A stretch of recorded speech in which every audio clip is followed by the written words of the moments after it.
Okay, welcome everybody. Good afternoon and welcome.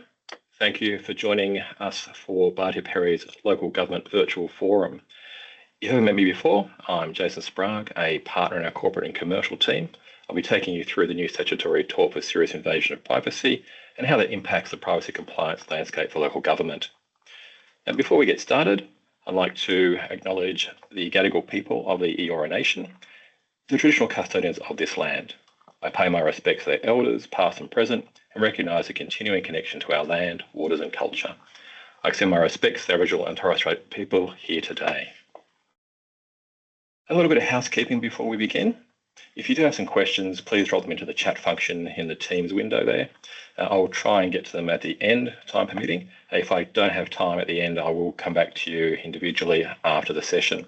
If it's a quick question, I might jump in as we go, but mostly I'll wait until the end. Once we've finished, there will be slides coming your way. We'll send the slide deck and a recording. If I'd known there was a recording, I would have told my agent about that, but that's too late. And there will be a survey as well. So please, if you can complete the survey, I've been told it takes 1 or 2 minutes. That's, don't hold me to that, but hopefully it's only a quick one. And we do value your response because it gives us insight into what's relevant for you and helps make our presentations more engaging. So what will we cover today? So breaking it down, we'll look at how the tort came to be. I think it's also important to look at the law behind the tort before the tort was brought into force in June this year, to give a bit of context about how it might be interpreted and also the landscape that councils will face in dealing with the new statutory tort. We'll look at the new torts elements. I'll go through some of the terminology and how they might be interpreted, to also give some guidance about how councils might look at responding to claims for breaches of the tort, look at how councils are impacted, and then look at some hypothetical scenarios. And that will help give some guidance as to how you might look at everyday situations, how the tort may apply, and some defences that may be available. After that, we'll look at what can councils do now and what should they be considering doing in dealing with this new regime. So jumping into how the tort came to be. It is part of the first tranche of the privacy reforms, and it was part of the legislation that was passed in December last year, and that's the Privacy and Other Legislation Amendment Act 2024. In terms of its evolution from a statutory point of view, it has been around for a long time. It was first mooted by the Australian Law Reform Commission back in 2008 in their For Your Information Australian Privacy Law and Practice report. Since then, there have been several other legislative reports, including the ALRC in 2014, and most people do refer to the 2014 report, The Serious Invasion of Privacy in the Digital Era, because the tort essentially replicates what the ALRC had put forward in that report. In 2015, the New South Wales Legislative Council looked at the proposal for a statutory tort. The ACCC jumped on board in 2019 with the Digital Platforms Inquiry. And of course, in 2023, we had the Attorney General releasing its Privacy Act review, and that has been the genesis of the first tranche of reforms that were in the Act last year. And a second tranche is likely to come through sometime next year. As I mentioned, the tort has come into force, and that happened on the 10th of June this year. So if you weren't aware, now you are, and there's lots of things to do to, I suppose, make sure that as a council, that you're ready for potential claims and to manage these issues should they arise. Now, the statutory tort does put us in line with other jurisdictions such as the UK, Canada, New Zealand and the US. Although with the UK, they've got a slight nuance. They've expanded their confidentiality provisions rather than having a separate tort. Now, in terms of the cases that have happened prior to the statutory tort being created, it's not new. It was actually first mooted back in 2001 in the Lena Gay Meats case.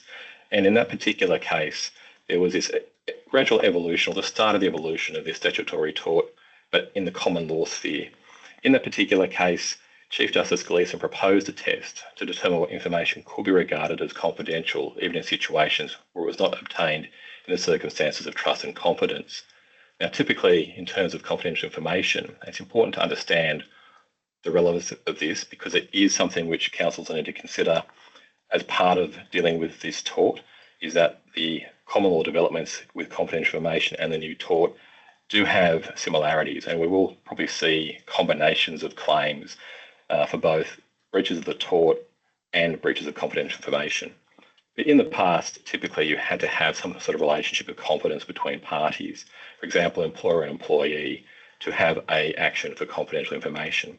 But in Lena Gamer Meets, they basically said, well, actually, that doesn't always have to apply. Now, the judge said the nature of the information must be such that it's capable of being regarded as confidential. Now, in this case, it was a photographic image which was illegally obtained, and that constituted confidential information because it was about a private incident. And just by way of background, that incident was an animal rights organisation had obtained footage about some possums being slaughtered for pet food. That was given to the ABC, who ran some of that footage on their 7:30 report. And because it was in a private setting, the court said it's confidential, but also it opened the door for this concept of privacy and being invaded. And they also said that it doesn't just apply to the individuals who took the information or who made the films, but those who received it, where they should know or reasonably to have known that that information was confidential. And so this started the process. And in 2003, we had a Queensland case called Gross v. Purvis, and that was kind of the first case which actually awarded damages for an invasion of privacy, and that was the basis for it. That was a case where a lady, Alison Gross, sued the defendant, Robert Purvis, for stalking, harassment and breach of privacy and emotional distress, and the court awarded her $178,000 worth of damages. Moving to 2007, we had the case of Jane Doe versus the Australian Broadcasting Corporation. And this one was interesting in terms of it made damages available for emotional distress, not a psychological disorder that had been for nervous shock, but in terms of just saying we can award damages in these situations where people's privacy has been invaded. And in that particular case, the individual concerned had been attacked and raped by her husband. The court hearing had been done, sentencing was taking place, and the ABC report was at the case on that day. And they then reported about the sentencing and the judgment that was handed down. The ABC indicated or disclosed her name, her estranged husband's name, the suburb where she lived, that it was in Melbourne, and the actual acts that had happened, so the rape and the assaults. Now, Justice Hampel awarded $234,000 in compensation on the basis of a breach of confidence and also an invasion of privacy. And again, there's an evolution to say there's an issue here about it's not necessary for a relationship to exist between the people of trust and confidence to protect that information. It extends much more widely to people and is defined by reference to circumstances and not the relationship. And these sort of facts are important because it creates background for the evolution of the tort and the way it is today. In Giller v. Prosopets in 2008, Victorian case, we had a couple in a de facto relationship. Mr. Prosopets had surreptitiously been videoing sexual activities between him and his de facto partner.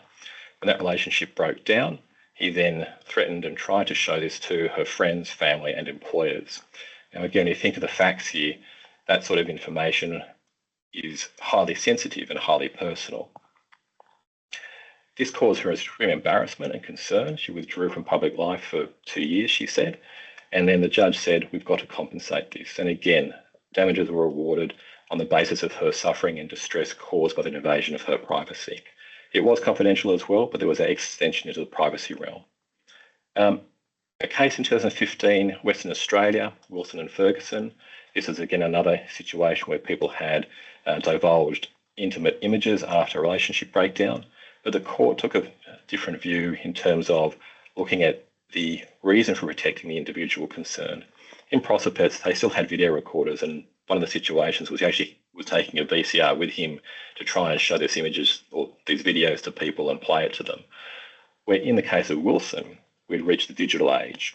In 2015, internet, easy access and dissemination of these materials, and the view was taken that we needed to protect people from these electronic communications.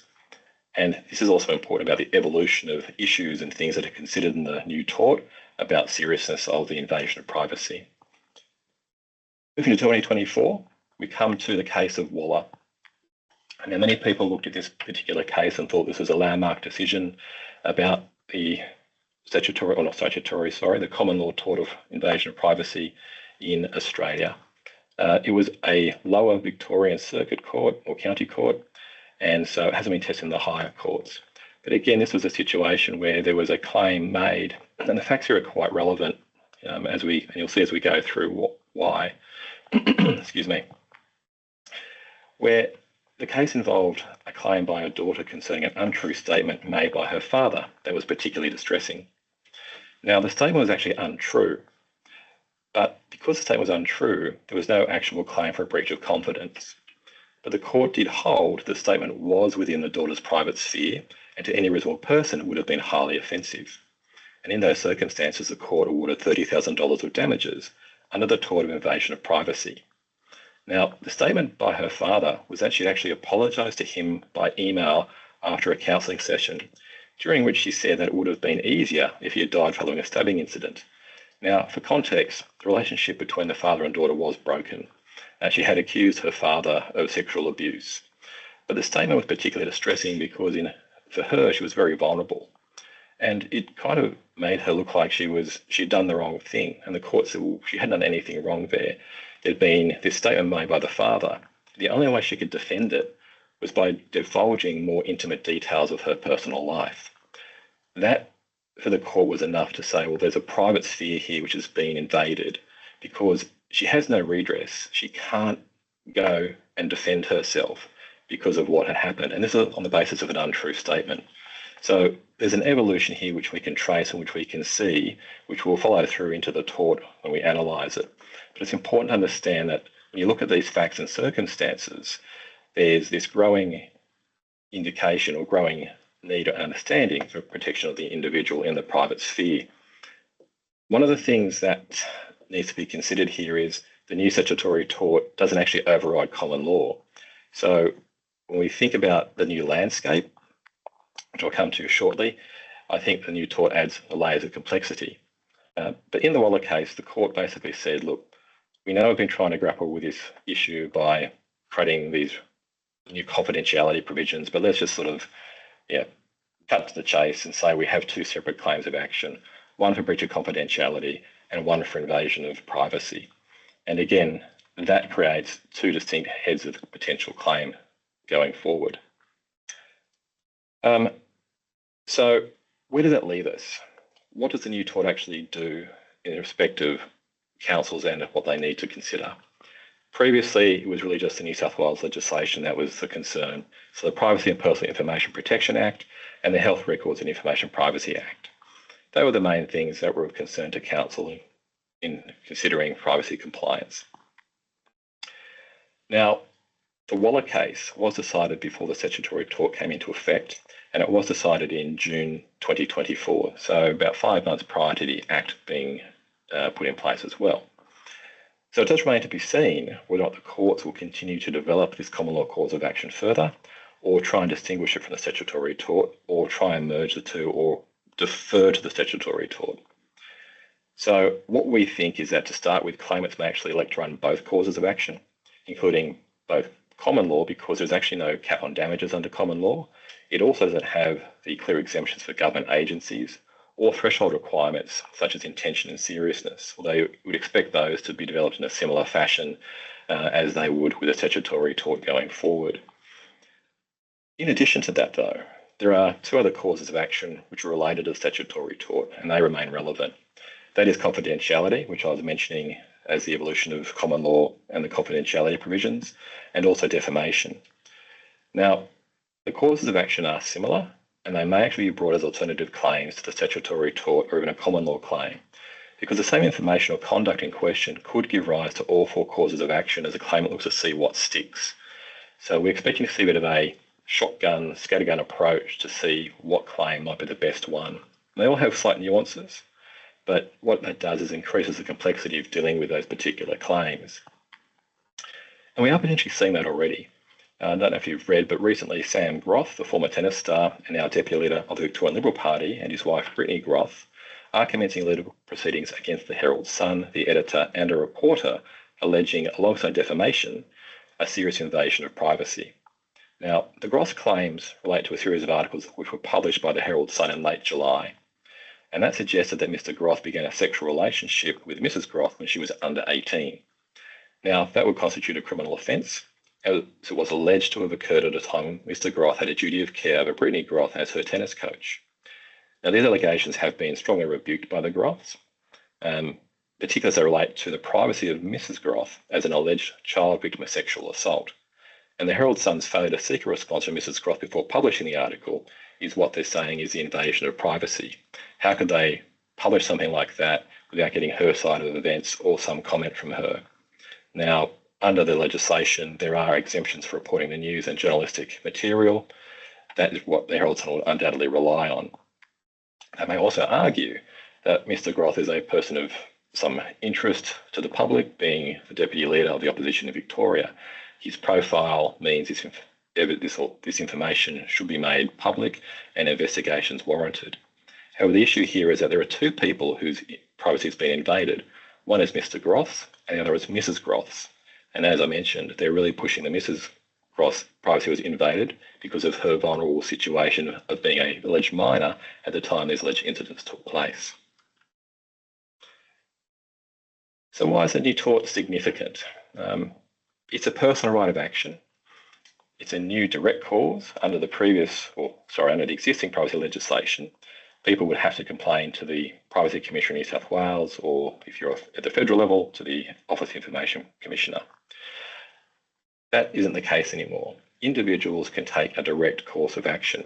And this is also, to remember, it's only for individuals, not for companies. So corporations do not get the benefit of this particular tort. It's individuals, human beings. While it sits under the Privacy Act, it is actually linked to privacy law compliance. The action can be brought irrespective of whether you've complied with privacy law or not. Now, the two are intertwined, and typically you would expect if you've breached privacy law, there's probably going to be an add-on action of an allegation of maybe a breach of the statutory tort. It applies to everyone, not just the APP entities under the Privacy Act. So anyone can be sued, including local councils. There's also no need to establish damage. When Optus and Medibank happened, I was getting calls from people saying, "Oh, what can I do? Can I sue for? Can I sue these people? What are my rights?" My first question would often be, "What loss have you suffered?"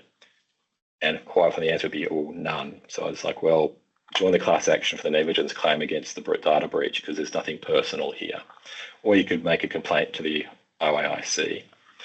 But here we've got no need to establish damage. The claim can still be made. What damages are awarded will often be determined by the seriousness of the invasion. And there's a much greater range of remedies than has been available traditionally or at existing law to individuals. And we'll look at those in a bit more detail. We'll look at the elements of the tort. So what are the elements of the new tort? The first thing is there must be an invasion of privacy. And it's important to realise there are 5 things which we need to tick the box for the tort to be breached. There are 2 considerations of what an invasion is. The first is actually an intrusion into an individual's seclusion. That can be going on someone's property, that can be recording somebody, so think of CCTV, there's plenty of that around. That is actually an intrusion into someone's seclusion. But of course, it's going to be different depending where it is. If it's in the public domain, you have an expectation that that intrusion would occur compared to being at home. The second thing is about misuse of information that relates to an individual. Now, it's important to understand that the terminology here is much broader than what's been used with privacy laws. Now, privacy laws are limited to personal information about an identified or is an identifiable individual, and there are a range of exceptions, such as employee records. Now, the new tort applies to a wider concept of information that relates to an individual, in which the individual has a reasonable expectation of privacy, as well as scenarios not involving information, but still amounting to intrusion upon seclusion, such as the CCTV surveillance. Misuse of information is a deliberately broad concept, includes collecting, using or disclosing information, things which we're very familiar with privacy, but it can also go towards storing, interfering with or modifying information. That could also be misuse. Now, it could also involve other concepts not identified in the legislation or even the explanatory materials. For example, we might see arguments that using information beyond the scope of a consent or permitted purpose is misuse. And these are some of the nuances which we'll see as we go through that can become very telling in terms of how the tort might be applied. So again, they are very broad concepts and there's a lot of uncertainty here. So it will be a lot of watch this space to see how some of these decisions do develop. Now, what is a reasonable expectation of privacy? It's something which is in all the circumstances that must be considered. So we have to look at this and think this is not exclusive. While there are relevant factors that are listed in the legislation, it's not confined to those instances. The courts have the ability to think about different things and weigh up what's occurring in the circumstances. And again, for claimants, they'll be throwing in all sorts of things and all sorts of circumstances to develop that reasonable expectation of privacy. Now, of the points that are listed there, of course, the place of intrusion, the obvious one is, are you out and about in public or are you at home? What is the nature of the information?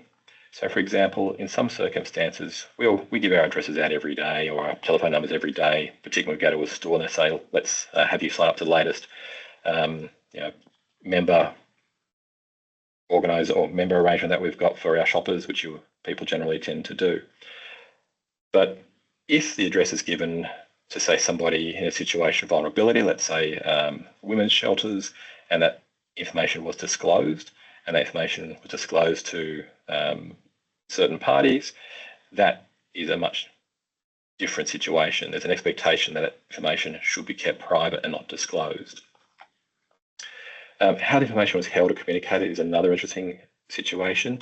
The case of Wilson, which I mentioned, specifically talked about protecting people in the digital age, where then prospects, because it was video recording and hard to sort of disseminate, there wasn't such a concern. But these are some of the things which have to be weighed up and considered when you look at what is the reasonable expectation of privacy. Reckless or intentional. This has often been discussed as raising a fairly high bar that people can't actually be prosecuted under the tort.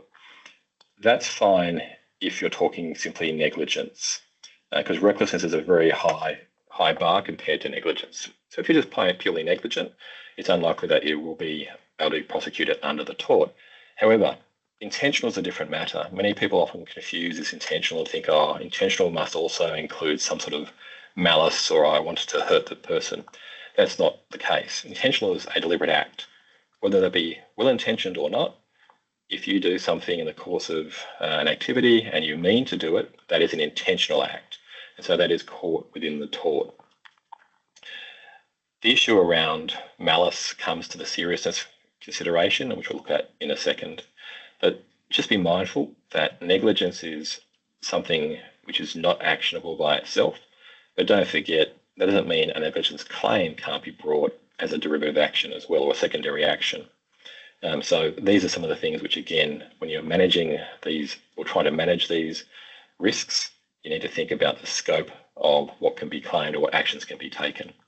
And I've got down there that this mirrors the judicial commentary and cases, which is what we discussed in the first part of the presentation. All right, so the invasion of privacy must be serious. Now, while seriousness will be a relatively high threshold, limiting the scope of claims to avoid spurious allegations, it is important to think through how it might be applied and how to determine if an invasion is actually serious. Now, a court may consider the degree of offence, distress or harm to dignity likely caused by the invasion, whether the defendant knew or should have known about the potential harm, and if that was actually motivated by malice, if the invasion was deliberately to harm somebody. However, the provisions don't limit to what the court can consider. And in the explanatory materials, the Parliament has made it clear that courts could, for example, consider the actual effect of the offence, distress or harm had on an individual or the number of individuals affected. So they can look at the post impacts. This may also mean that an incident that would not otherwise be considered serious might be considered serious and within the scope of the tort if it impacts a large number of individuals. Now that creates particular risks for large-scale misuses of information or data breach incidents, where recklessness might also be alleged.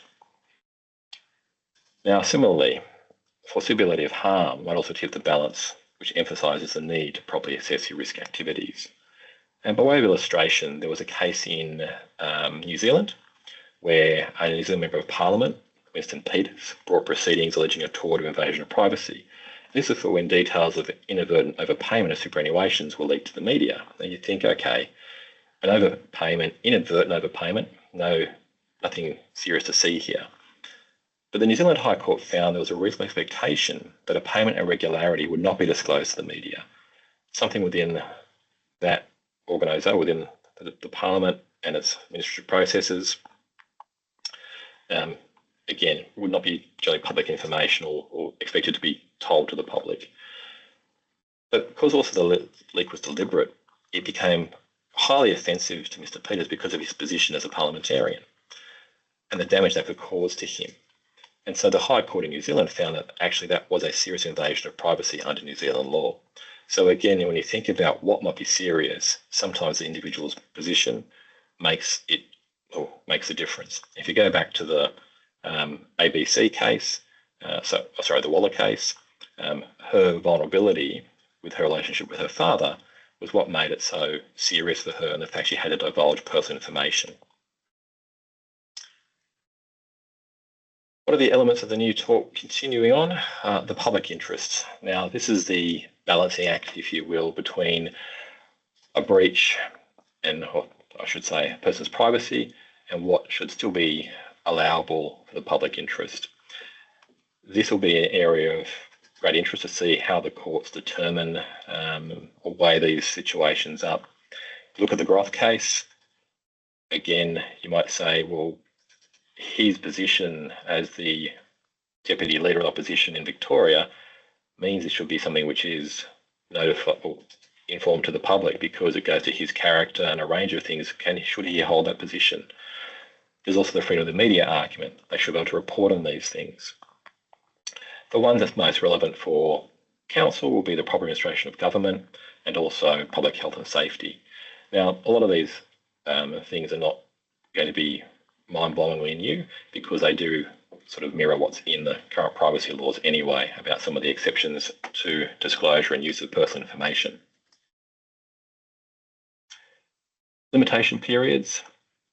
They're not too short, they're not too long, but I wouldn't say they're just right either. It'd be interesting just to see how this plays out.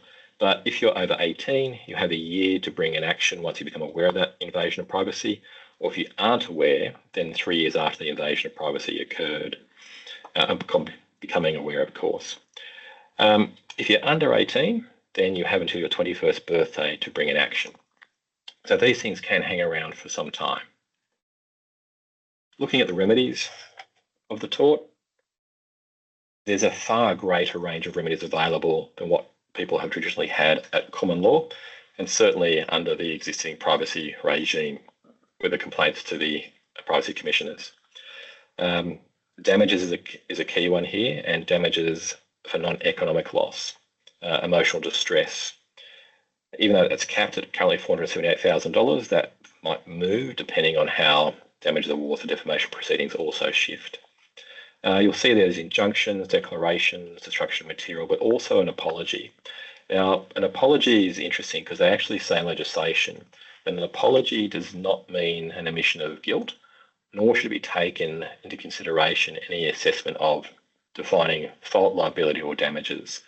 So one of the things to consider and have in your kit bag is, do we give apologies to people? Now, it's amazing that some people, or quite a lot of people, just want an apology, and after that they can move on.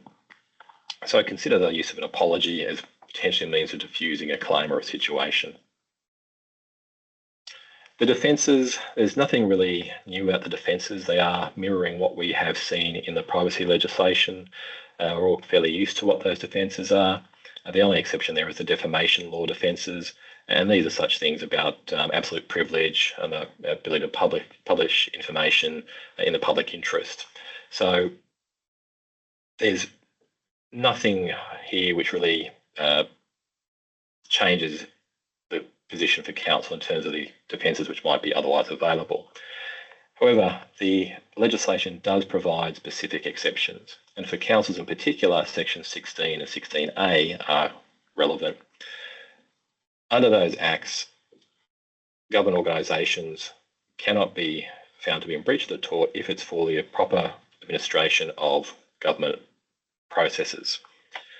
And under the definition within the Privacy Act, local councils do come under a state and territorial authority. So you can look and say, that might give us a great sigh of relief. Thank goodness we got this big out clause. Yes and no, of course, is always the answer.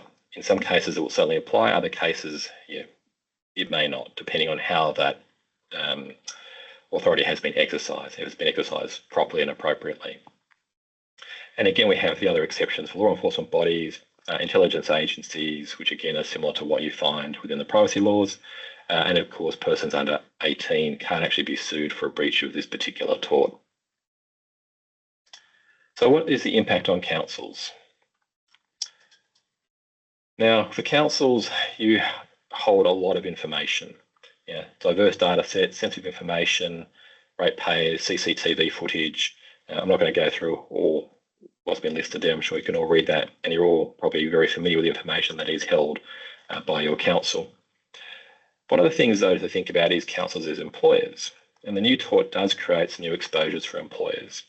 And employers do need to revisit practices and policies around IT and all forms of monitoring and surveillance that are put in place with staff. And that check your safety controls, your security, transparency, and your consent arrangements with those. And while employee records are for now generally excluded from privacy law obligations under both the New South Wales and federal legislation, the statutory tort, as I've mentioned before, is not limited to privacy law compliance. So depending on the precise scenario, employee data breaches, as well as misuse of employee information or employee surveillance, in circumstances where an employee might otherwise have a reasonable expectation of privacy, might be subject to the new tort. So think about those arrangements you have internally on the HR side of things, because it can become more problematic with this particular tort now being put into place. And one example which I remember is there was a case where an employee had been unwell. She'd gone to hospital for surgery, and she'd spoken with her manager. Her manager had then communicated that to the wider group, which she was part of, out of all good intention and everything else.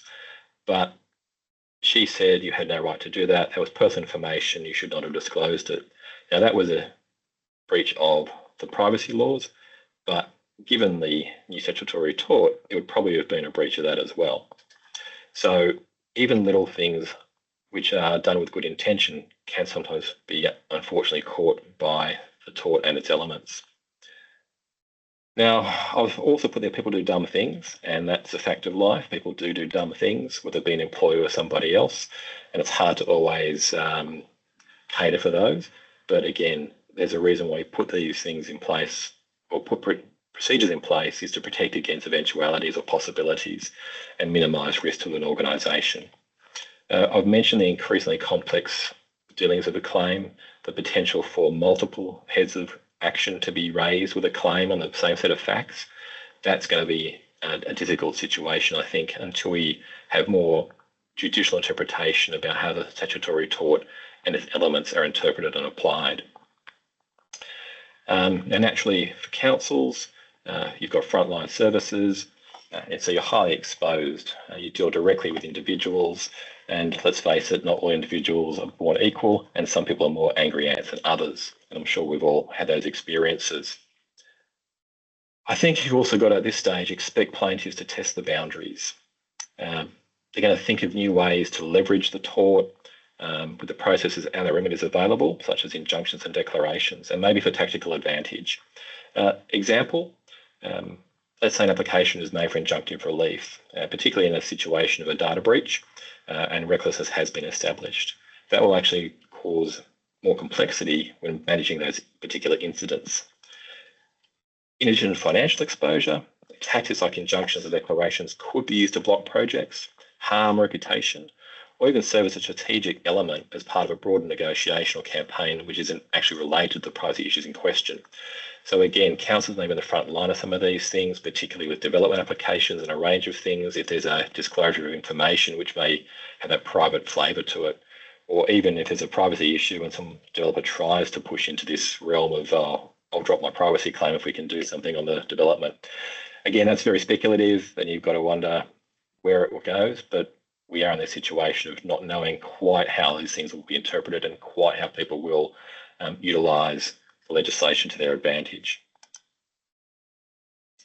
So the key defences for council, there's one I probably should have also mentioned there, which I'll get to in a moment, but certainly the recklessness aspect, put in place appropriate processes and protocols to limit the potential for a claim to be viewed as, or to defend against a recklessness claim.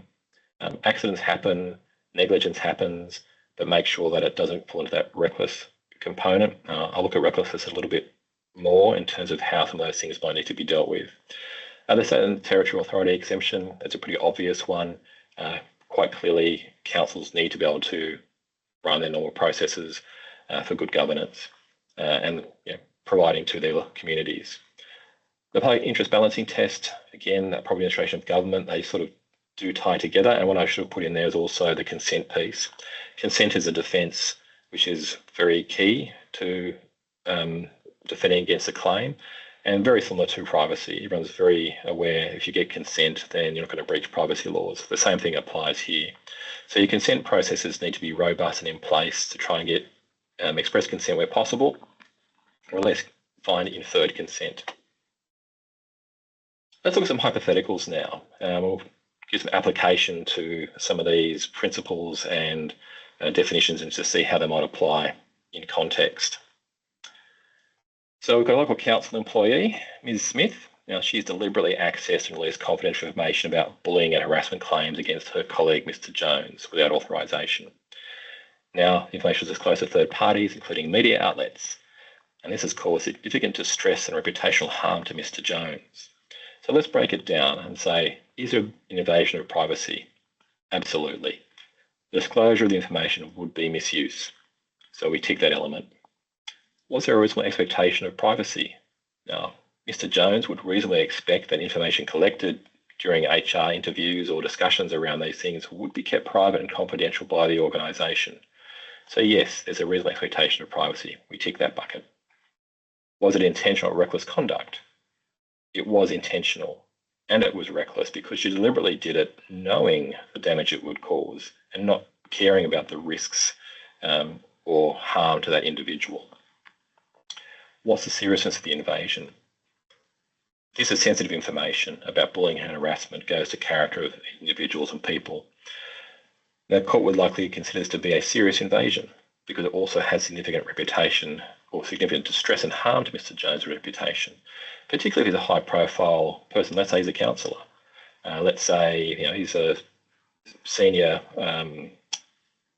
person within the organisation, or even outside the organisation, he has some standing in the community.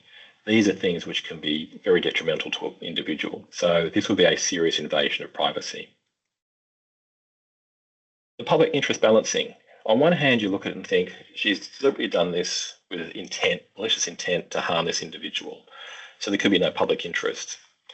But Ms. Smith has said, well, actually, there's a really poor culture here in this organisation. No one listens to what's been going on. Nothing's done about it. People need to know.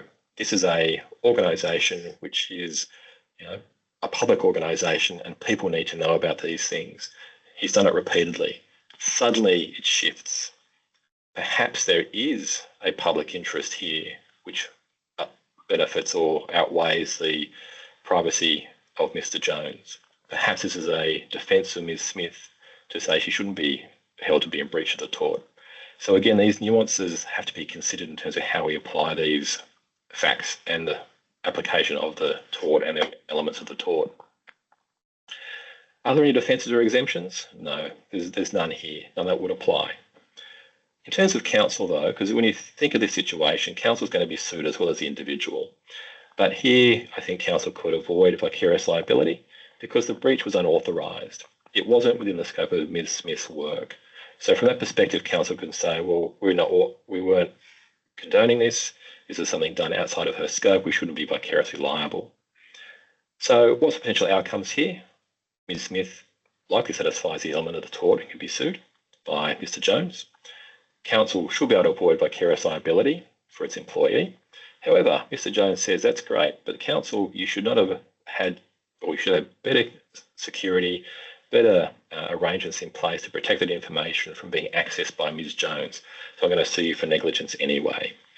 And breach of privacy laws and the data breach that goes with it. So again, you've got to think of these situations and look at how people can use the tort of privacy, tort of invasion of privacy, existing privacy laws, confidentiality, and a range of other options that they may have to bring an action.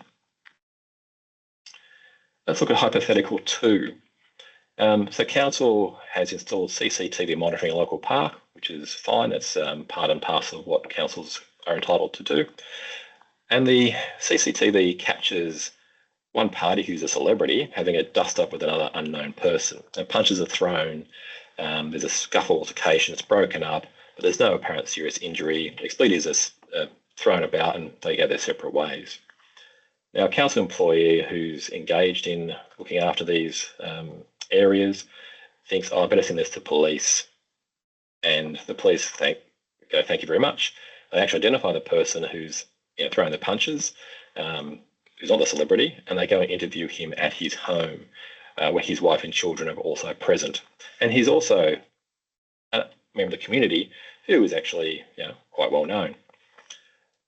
Now, is there an invasion of privacy? Yes, there's two. There's an intrusion, which is the CCTV recordings. So that's an intrusion into privacy. Yes, you may be in a public place, but you're still recording somebody doing things in a public place, but a private context to some degree. Sending footage to the police is a misuse of information. There is no crime that's been committed here. Yes, there's been a civil altercation. No one's been seriously injured. No crime has been committed. The police haven't asked for information. The argument here is that you shouldn't have sent it. That has been a misuse of that information being sent to the police. Is there a reasonable expectation of privacy? In terms of being recorded, no, particularly if there's signs around saying CCTV is in operation. But is there a reasonable expectation that the footage captured would not be disclosed? Yes. No crime was committed. No police investigation has been undertaken when the footage was released, and there's an expectation that that footage should be kept confidential or private within the organisation. Has there been an intentional or reckless conduct? Nothing reckless here, but was it intentional? Yes. The decision was made to actually send it to the police, even though it was done with good intention. Now, in terms of the seriousness of the invasion, Party Y felt embarrassed and humiliated by the visit from the police who came to his home and questioned him with his wife and children in the home. They were concerned about what was going on. Why are the police here? Again, he was also a member of the community. Maybe he was a pastor or reverend or someone. And suddenly as the information's gotten out, it could be highly embarrassing to him given his status. But these are things which we're not too sure about. I haven't gone into more details with the facts. So let's just say this is the grey area about the seriousness of the invasion. Some people wouldn't care if the police rocked up to their home and said, oh, by the way, we've had this, we need to talk. Let's sit down and have a cuppa. Is there a public interest balancing issue here? Nothing which would favour the release of the information because it was a voluntary disclosure. And again, there was no reportable crime that had been committed. And the fact there was a celebrity involved, that's irrelevant to this situation. Again, here, the public interest isn't being served. The public interest isn't outweighing the individual's right to privacy. What are the defences or exceptions? Well, certainly in terms of the intrusion aspect of capturing people's activities on CCTV, that would be permitted because there's clear signage. So there'd be an implied consent here. Also, Section 16 would apply. Councils undertaking activities in the normal course of its operations and for appropriate discharge of governmental duties. However, for sending the footage to the police, there'd be no relevant defences or exceptions. Now, in terms of vicarious liability, this one would be a grey area. The individual concerned, if it's part and parcel of their remit to think about safety considerations for individuals in terms of the use of these areas. He might think, oh, I should send it to the police. Well, actually, you probably shouldn't when you shouldn't have. But again, that would be viewed to be discharge of his operations and his remit potentially. So vicarious liability could apply. Therefore, you've got both the council and the employee subject to a claim under the potential tort. So what's the potential outcome here? It really does hinge on what the seriousness was. And as I said, sometimes it'd be serious, sometimes maybe not. Let's tweak the situation a little bit, give a bit more context. So same scenario, the people in the park, but let's say there's a drug deal going down. Can you release information? The answer would be yes, this is an indictable offence, and providing that footage to police would be authorised under Australian law. So there's the exception. There's your get out of jail free card, if you will. What about if the employee accidentally sends the information to the media? Now, because there was no intention to send it to the media, it would not be seen as intentional, it would be negligent, and unlikely to be reckless. However, you've also got to think about what does recklessness mean? We know that people send stuff inadvertently by email. Does the council have a process where emails are double checked before sending? We have a system in our workplace where before an email is sent, a pop-up comes up and it makes you check the recipients, makes you check the attachments before being sent. Is it foolproof? No. But if you don't have that situation or don't have those safeguards, is that an indication that maybe there is recklessness here, that you don't have proper processes in place to prevent these things from happening? And again, there's that negligence argument that will also be tacked on as part of these claims. So what now for councils? What do we need to really think about? I think it's hard to cover everything. There are resource limitations. There is the usual concern about, well, how far do we go with these things? So what you should do is identify your biggest risks, biggest priorities. It sounds obvious. Some of it's easier said than done. Don't silo your risk and legal expertise. Take an integrated approach and fully understand how the law impacts risk and how the organisational risks impact those legal obligations. It's a bit of a feedback there. Understand and address the harms and risks specific for your council, and as we discussed, those potential new avenues for litigation that could be coming. What information can have serious consequences if misused, and can it be deleted or have extra access controls? Again, just that example with the emails. Don't forget about your unstructured data and ad hoc data flows, again, email, shared drives, and internal chat systems. Know your early warning signs. Complaints processes can be quite useful. They can be quick to identify potential issues before they escalate. They can be your canary in the coal mine, so to speak. And can you identify higher risk information as it's collected or generated? Again, trying to be proactive and preemptive about some of these things. Rethink the scope of the assumptions, rethink the assumptions of the scope of privacy claims. As we discussed, the new tool is not limited to concepts that may have been used to scope compliance and risk management frameworks in the past. It's a new frontier. Those concepts as it relates to a misuse are much broader, requiring a rethink of the scope of risk. In the right circumstances, where harm can be established, we could potentially see actions linked to information normally considered low risk. For example, de-identified information, anonymised information, aggregated data sets and metadata. I don't have anything to hand, but just in thinking about this, that information we might think shouldn't be a problem, but maybe it could be depending on certain circumstances. And there's been lots of talk about people being re-identified even through information which has been supposedly de-identified. Adopt maybe a litigation-ready mindset. Think about what could people do to have a crack at us. Now, adopting best practice is not necessarily good enough. You need to actually demonstrate how it's been implemented and deployed. Compile the evidence, show the controls being put in place to prevent potential misuse of information, as well as addressing claims that any misuse was intentional or reckless. These are the things you need to do to try and defend against those, and also negligence too. Now, key to this is understanding the risk environment. Recklessness is likely to mean an individual was aware of a risk but continued to act regardless, didn't address it, and took the risk in an unjustified manner. Now, if the substantial risk is known at an industry level, then that may be sufficient to prove awareness. And think about the explosion in advisories, guidance, and best practice.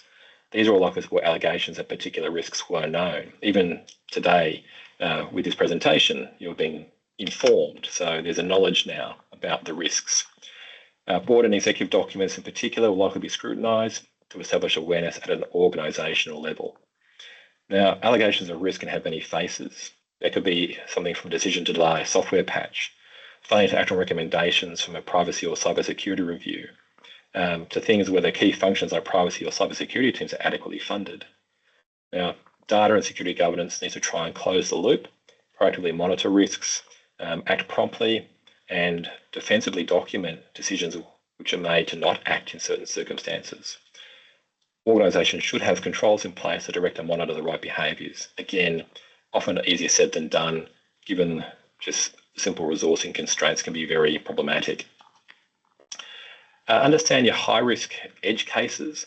There are some high barriers to liability, which we've gone through, and that may give some comfort when assessing data handling risks. But within any activity, there are areas of heightened vulnerability, and the same information or conduct which might present limited risk for most individuals could have serious implications for another class of individuals, particularly where there is knowledge of a specific vulnerability. And I did mention about women's shelters before, so if there's been that information, again, most people wouldn't mind if our address was leaked, but again, people in a vulnerable situation, having that information leaked could be very serious indeed, and that could tick the box to say it's in the serious threshold. So try and understand the cohorts of individuals who are more at risk. Make sure you've got responsible practices around safeguarding the information for those vulnerable people and that they're fully mapped into your data handling. Children are a current focus. The OAIC is currently developing a new children's online privacy code. So again, think of those higher risk issues and prioritising those issues, particularly where there's a focus on certain certain cohorts. Now, one of the key things is consent transparency. It's a defence. It should be in place anyway with the privacy laws in getting consent. If you have valid and reliable consents, it's a much stronger tool in terms of risk management, particularly where sensitive and confidential information is being handled.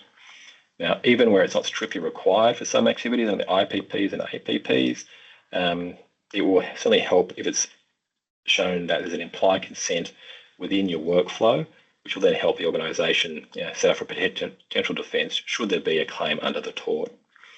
Ensure that customer and employee consents are valid, specific, and clearly cover all intended uses, including data handling, monitoring, storage, and profiling. The more transparent and specific you are, the more reliable consent will be. Express consent may also be easy to demonstrate in evidence. Generalised or vague consent, less reliable. That's fairly straightforward and obvious. Organic consent's impractical. Transparency and clear communication still helps to set clear expectations and reduce the risk of a mismatch in expectations of privacy and litigation risk.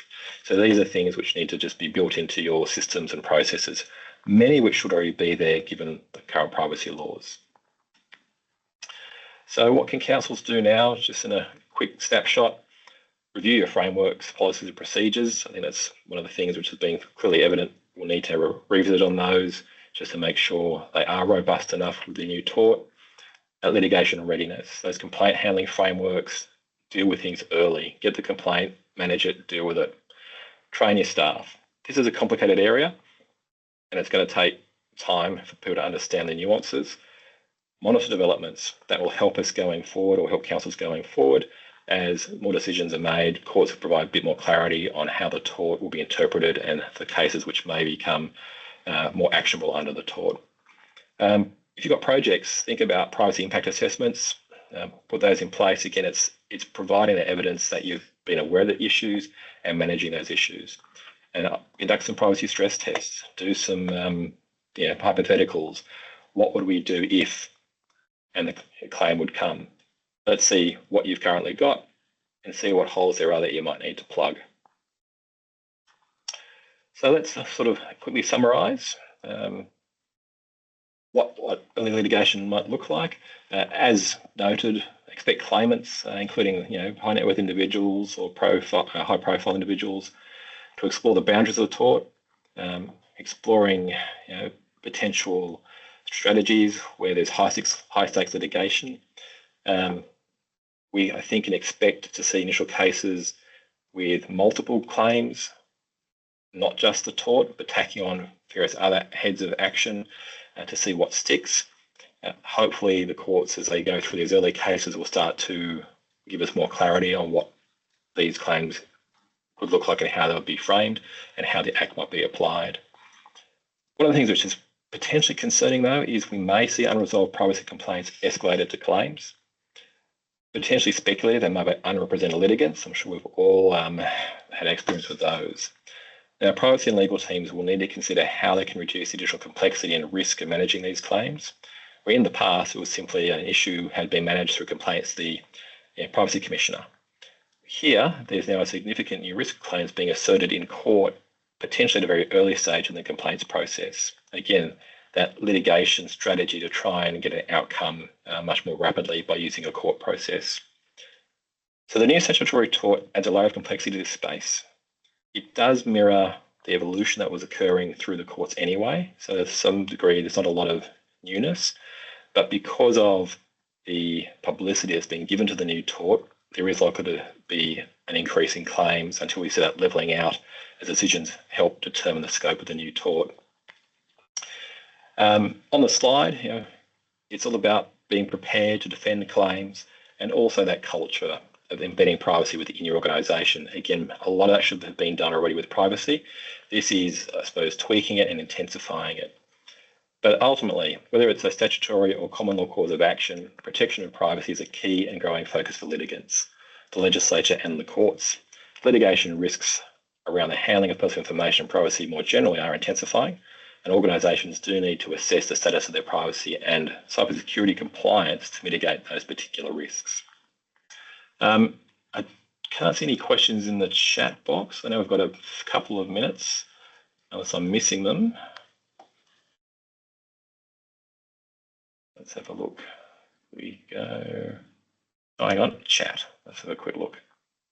Does the tort apply to incidents or claims for incidents that have occurred since the 10th of June 2025 only? That would be yes. As the tort didn't exist prior to that, that would be a common law claim. So this is only for incidents occurring post 10 June. I don't believe there's any retrospective actions that would apply. I haven't seen anything in legislation which acts retrospectively. I think that's the only question that I've got. Other than an extremely good job of answering all your questions, or there's a lot of people still wondering what to do next. But anyway, we will leave it there for today. I really appreciate you tuning in and hope you find it has been a valuable experience and you've picked up some useful insights. If you'd like to continue the conversation, please feel free to reach out to me. My contact details will be in the slide deck, which you'll receive soon after this presentation. So thank you for joining, and we look forward to connecting with you again soon. Thank you.